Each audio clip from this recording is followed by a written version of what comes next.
6x minus 5yను భుజముగా కలిగిన చతురస్రం యొక్క వైశాల్యం లేదా ఏరియా ఆఫ్ స్క్వేర్ని కనుక్కోండి. ఇది మనకు ఇచ్చిన ప్రశ్న. ముందుగా ఒక చతురస్రాన్ని గీస్తున్నాను. చతురస్రంలో అన్ని భుజాలు సమానంగా ఉంటాయని మీకు తెలుసు కదా. చతురస్రం యొక్క భుజం పొడవు ఎంత? 6x మైనస్ 5yగా లెక్కలో ఇచ్చారు కదా.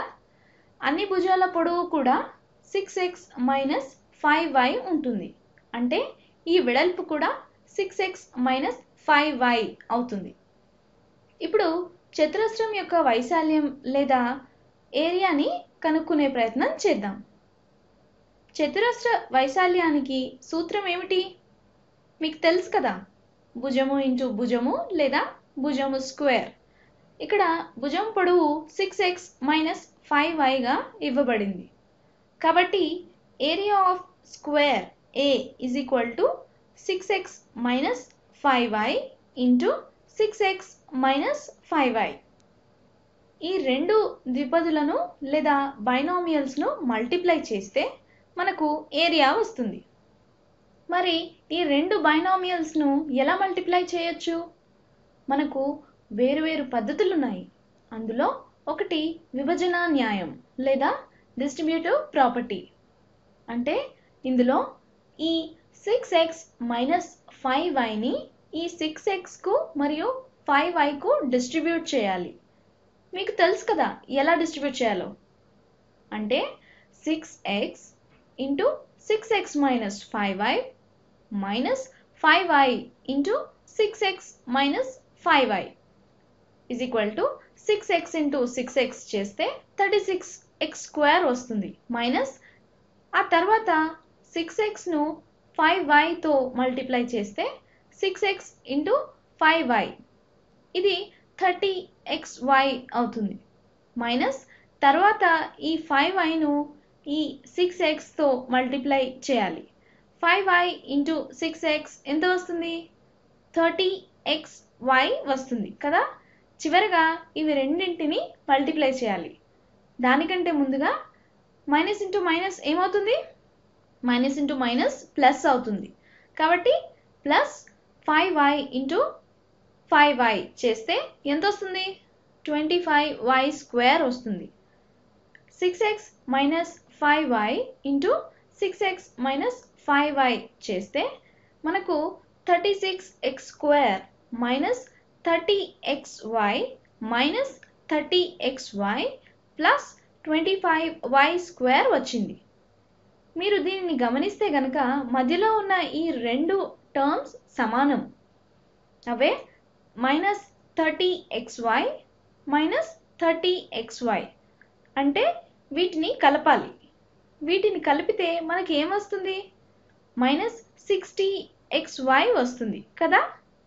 అంటే 6x minus 5y into 6x minus 5y is equal to 36x square minus 60xy plus 25y square వచ్చింది. దీనినే ఇంకో పద్ధతిలో చాలా ఫాస్ట్గా చేయవచ్చు. అది ఎలాగో చూడండి. మీరు గమనించినట్లయితే 6x minus 5y into 6x minus 5y ఇక్కడ రెండు సేమ్ బైనామియల్స్ని మల్టిప్లై చేస్తున్నాము. కాబట్టి దీనిని స్క్వేర్ రూపంలో అంటే 6x మైనస్ 5y హోల్ స్క్వేర్గా కూడా రాయవచ్చు కదా. ఇది ఎగ్జాక్ట్గా 6x మైనస్ 5y హోల్ స్క్వేర్కి సమానం అవుతుంది. దీన్ని చూడండి, ప్యాటర్న్ గుర్తుపెట్టుకోండి. అప్పుడు ఈ లెక్కను చాలా ఫాస్ట్గా చేయవచ్చు. ఉదాహరణకు a ప్లస్ b హోల్ స్క్వేర్ను తీసుకుందాం. a ప్లస్ b హోల్ స్క్వేర్ని a plus b into a plus bగా రాయవచ్చు కదా. a plus b into a plus b దీన్నే ఇలా ఈ పద్ధతిలో మల్టిప్లై చేస్తే కనుక మనకు ఒక ప్యాటర్న్ లేదా ఫార్ములా వస్తుంది. అదే a into a square plus a into b ab plus b into a ab plus b into b b square that is equal to a square plus 2ab plus b square. ఏదైనా ఒక ద్విపది square చేస్తే అంటే a plus b whole square is equal to a square plus 2ab plus b square. ఈ ఫార్ములాని గుర్తుపెట్టుకుంటే చాలా ఫాస్ట్గా a binomial స్క్వేర్స్నైనా చేయవచ్చు. a plus b whole square మరియు 6x minus 5y whole square రెండు కూడా ఒకే ప్యాటర్న్లో ఉన్నట్లుగా కనిపిస్తున్నాయి కదా.